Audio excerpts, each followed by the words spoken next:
Students, welcome to my channel and welcome to my another video. আজকে তোমাদের জন্য নিয়ে এসেছি মাধ্যমিক 2025 অর্থাৎ 2025 সালে যারা মাধ্যমিক দিতে চলেছো তাদের জন্য ভৌতবিজ্ঞান সাজেশান। এই ভৌতবিজ্ঞান সাজেশানে তোমরা 2 ও 3 মার্কের কোন কোন প্রশ্নগুলো ভালো করে করবে সেগুলি দেখে নাও। তো তোমাদের জন্য দেখে নিই কোন কোন প্রশ্নগুলো রয়েছে, তাই ভিডিওটি লাস্ট পর্যন্ত দেখবে এবং আমার চ্যানেলটিকে যারা সাবস্ক্রাইব করনি অতি অবশ্যই চ্যানেলটিকে সাবস্ক্রাইব করে দেবে। তো দেখে নিই তোমাদের জন্য কোন কোন প্রশ্নগুলো রয়েছে।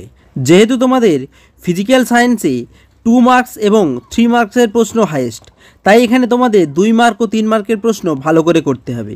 প্রথম যে প্রশ্নটি রয়েছে, প্রথম প্রশ্নটি মেথিলেটেড স্পিরিট বা ডিনেচার স্পিরিট এর ব্যবহার লেখো। দ্বিতীয় যে প্রশ্নটি রয়েছে ইথানলের ক্ষতিকারক প্রভাব লেখো, অর্থাৎ তোমাদের ইথানলের ক্ষতিকারক প্রভাবগুলি লিখতে হবে।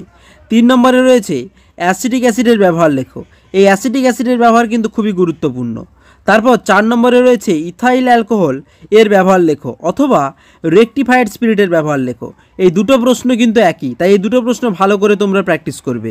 তারপরে দেখে নিই 5-এর দাগে রয়েছে ইথানলকে শুষ্ক করতে ধাতব এনে ব্যবহার করা হয় কেন। এরকম ধরনের প্রশ্ন প্রচুরবার মাধ্যমিক এসেছে, তাই এই সমস্ত প্রশ্নগুলো ভালো করে করতে হবে।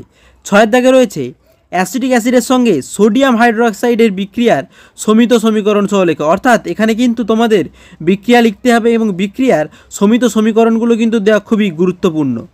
তারপর 7-এর দাগে রয়েছে পলিথিন, একদম সহজ প্রশ্ন কিন্তু বহুবার মাধ্যমিক এসেছে। পলিথিন ব্যাগের যথেচ্ছ 2টি ব্যবহার লেখো এবং সেই 2টি ব্যবহারের ফলে কি কি বিপদ সংঘটিত হয় তাও লিখতে হবে।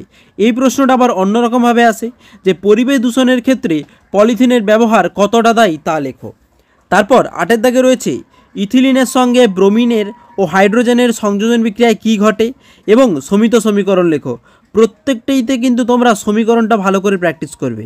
তারপর 9-এর দাগে রয়েছে টেফলন, পলিথিন, পিভিসি এর মনোমারের নাম, ব্যবহার লিখতে হবে। এই মনোমারের নাম কিন্তু আবার 1 মার্কের জন্য শর্ট প্রশ্নও আসতে পারে, তাই এগুলো ভালো করে তোমাদেরকে করতে হবে। তারপর 10-এর দাগে বলেছে এলপিজির পুরো নাম লেখো এবং এর ব্যবহার উল্লেখ করো। 11-এর দাগে বলেছে সিএনজি কি, এর ব্যবহার উল্লেখ করো। এই সিএনজির কিন্তু পুরো নাম পড়তে পারে তোমাদের পরীক্ষায়। তারপর 12-এর দাগে বলা হয়েছে অ্যাসিটিলিনের সঙ্গে যদি হাইড্রোজেনের বিক্রিয়া ঘটানো হয়, কী ধরনের বিক্রিয়া, সংযোজন বিক্রিয়া, তাহলে কি ঘটে সেটি লিখতে হবে। 13-এর দাগে বলেছে কিভাবে রূপান্তর করবে ইথিলিন থেকে অ্যাসিটিলিন। এই রূপান্তরকরণ পরীক্ষায় একটা আসবেই 2 মার্কসের। তারপর 14-এর দাগে ইথিলিনের শিল্প উৎস এবং এর ব্যবহার উল্লেখ করো। 15-এর দাগে রয়েছে মিথেনকে বায়ুতে পোড়ালে কি ঘটে তা তোমাদের লিখতে হবে। তারপর 16-এর দাগে বলেছে মিথেনের শিল্প উৎস ও ব্যবহার লেখো। তারপর 17-এর দাগে বলেছে তোমাদের গঠনগত সমবায়বতা কাকে বলে এবং এর ব্যবহার লেখো।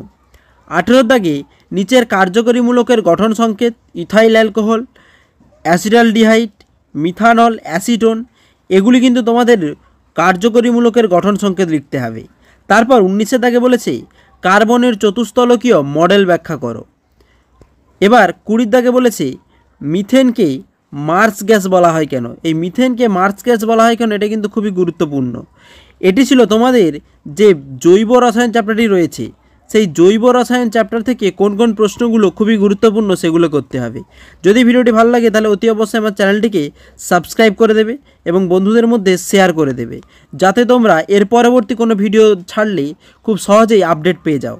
আশা করছি তোমরা এই সমস্ত প্রশ্নগুলো করলেই পরীক্ষায় প্রায় সমস্ত প্রশ্ন কমন পেয়ে যাবে। ফিরে আসছি পরের ভিডিও নিয়ে।